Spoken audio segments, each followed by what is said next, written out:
हर हर महादेव दोस्तों, सभी महिलाओं को तीज की बहुत बहुत शुभकामनाएं। एक गांव में रामदीन अपनी दो बेटी और पत्नी के साथ रहता था। बड़ी बेटी की शादी कुछ ही महीने पहले किया था। छोटी बेटी अंजू, पापा तीज आने वाला है, दीदी का पहला तीज है। तीज पे आप मम्मी पापा दोनों दीदी के घर जाएंगे ना? अनीता और अंजू दोनों बहनों में बहुत प्यार था। रामदीन एक छोटा सा किसान था। वह खेत में मजदूरी करके अपना गुजर बसर करता था।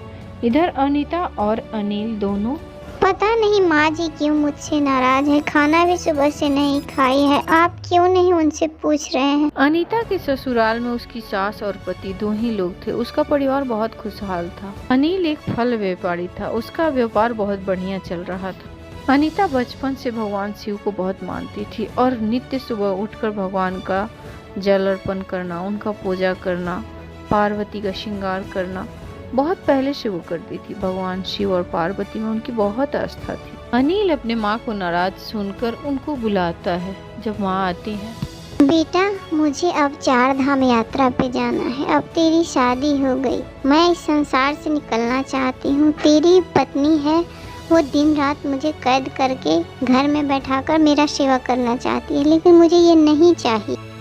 सुनकर अनिल हंसता है और मामा के पास फोन करके मामा को बुलाकर मामा के साथ अपने मम्मी को 4 धाम यात्रा के लिए भेज देता है।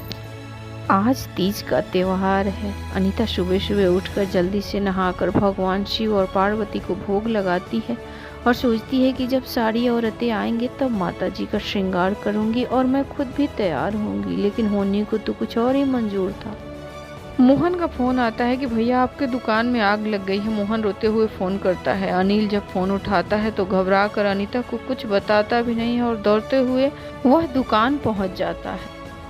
हे भगवान, ये क्या हो गया? मेरा तो सब कुछ जल के राख हो गया, कोई तो बचाओ। अनिल अपने जलते हुए दुकान को देखकर चिल्लाता है और बेतहाशा विनती करता है कि कोई बचाओ, मेरे दुकान को जलने से बचा लो।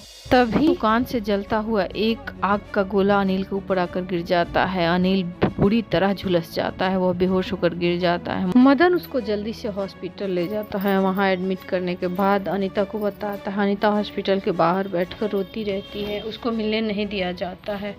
हे माँ पार्वती, हे महादेव, मुझसे कहाँ गलती हुई? किस गलती की सजा मेरे पति को दे रहे हो? मेरा सुहाग बचा लो। वो हॉस्पिटल के बाहर बैठी भगवान से ऐसे ही प्रार्थना करती रहती है। तभी नर्स आती है और अनीता को कहती है कि तुम्हारे पति का पूरा शरीर जल गया है, उनको ऑपरेशन थिएटर में रखा गया है। 5 लाख रुपया जाकर काउंटर पे जमा करो, तभी उनका ऑपरेशन शुरू होगा, नहीं तो उनकी हालत बहुत गंभीर है। इतना सुनते ही अनीता घबरा जाती है और कहती है, मैडम इतना पैसा मैं कहाँ से लाऊंगी? ठीक है, आप लोग उनका ऑपरेशन कीजिए, मैं घर से ला रही हूँ पैसा, उसके बाद काउंटर पे जमा करूँगी।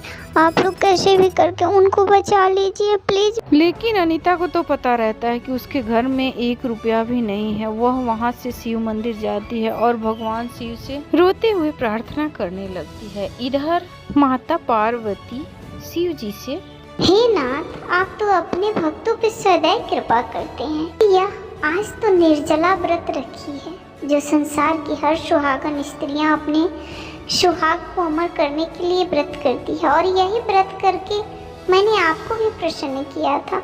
आप क्यों देर कर रहे हैं नाथ? पार्वती की इस तरह की बातें सुनकर भोलेनाथ कहते हैं, पार्वती, मेरे भक्त तो मुझे सबसे प्रिय है, लेकिन ये व्रत मुझे उससे भी ज्यादा प्रिय है। उसके बाद महादेव और पार्वती पृथ्वी पे आते हैं और हॉस्पिटल में जाकर, बेटी तुम रो क्यों रही हो? तुम्हारा पति तो बिल्कुल ठीक है, मैं अभी अंदर से देख के आ रही हूँ।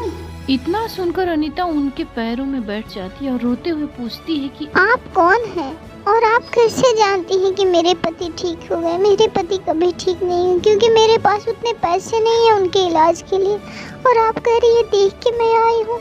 मुझे विश्वास नहीं हो रहा है। तभी अचानक वो दोनों गायब हो जाते हैं और वहाँ एक अजीब सा प्रकाश होता है और देखते ही देखते वहाँ शिव और पार्वती प्रकट हो जाते हैं। बेटी, अब उठो और जाओ अपने पति के पास। बेटी, यह तीज का व्रत जो भी स्त्रियां करती है उसके सुहाग की मैं सदैव रक्षा करता हूँ, क्योंकि मुझे जितनी पार्वती प्रिय है उतना ही यह तीज व्रत भी प्रिय है। उसके बाद शिव और पार्वती वहां से अंतर ध्यान हो जाते हैं। अनीता दौड़ते हुए जाती है अपने पति के पास और उनको लेकर मंदिर जाती है और वहां जाकर दोनों पति पत्नी शिव भगवान का पूजा करते हैं। उसके बाद दोनों भगवान का शुक्रिया अदा करते हैं। तब से अनिल हर स्त्री को हरतालिका तीज का महत्व बताता है और अपनी कहानी सुनाता है। भक्तों, हरतालिका तीज का बहुत ही महत्व है सुहागन स्त्रियों के लिए। अगर यह कहानी पसंद आए तो प्लीज़ हमें सपोर्ट करें। धन्यवाद। आप सभी भक्तों पे शिव और पार्वती की कृपा बनी रहे। हर हर महादेव।